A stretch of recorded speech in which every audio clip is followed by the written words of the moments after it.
Dobrý deň, vítam vás na prvom videu na tomto kanáli. Na tomto kanáli by sme vás radi edukovali o téme zameranej na investovanie.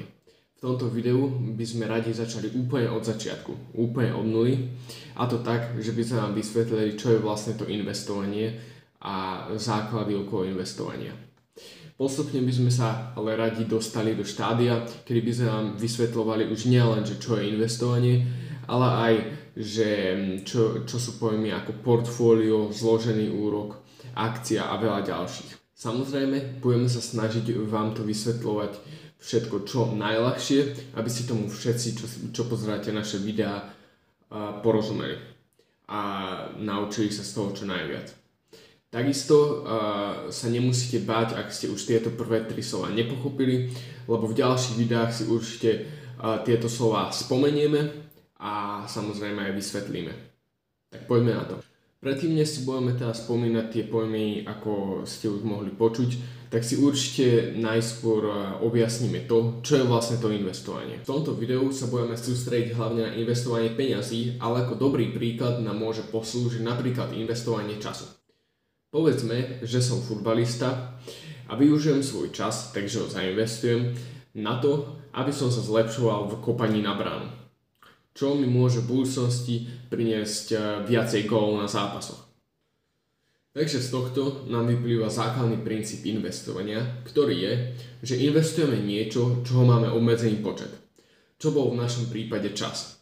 Do nejakej veci, čo bol práve ten futbalový tréning s očakávaním pozitívneho výnosu, čo bolo skorovanie viacerých gólov na zápase, ktorý nás čaká. OK, tak teraz si to ukážeme všetko na reálnom príklade. Takže človek, ktorý má záujem o investovanie, si stiahne appku na investovanie s cieľom zainvestovať svojich 100 eur. Tých 100 eur je vec, ktorej máme obmedzený počet. Zainvestuje ich do akcie firmy, čo je tá vec, do ktorej investujeme, s očakávaním pozitívneho výnosu po roku od vloženia peňazí do akcie firmy. Človek samozrejme očakáva pozitívny výnos po roku investovania, ale nemusí to byť vždy pravda, lebo v investovaní sa tam nachádza malé riziko toho, že váš výnos nebude len pozitívny, môže byť neutrálny, čo je ešte OK, ale môže byť takisto záporný. Keď máme pozitívny výnos 10%, tak z našich pôvodných 100 eur nám zostane 110 eur. Potom máme neutrálny výnos, ktorý, ako už má v názve, je neutrálny. Takže po tom roku, čo investujete, sa nič nezmenilo. Tých 100 eur, čo ste tam dali, sa vám aj vrátia. Čo nie je dobré, ale investovanie vám má zarobiť tak. A potom tu máme negatívny výnos, ktorý vôbec nechceme.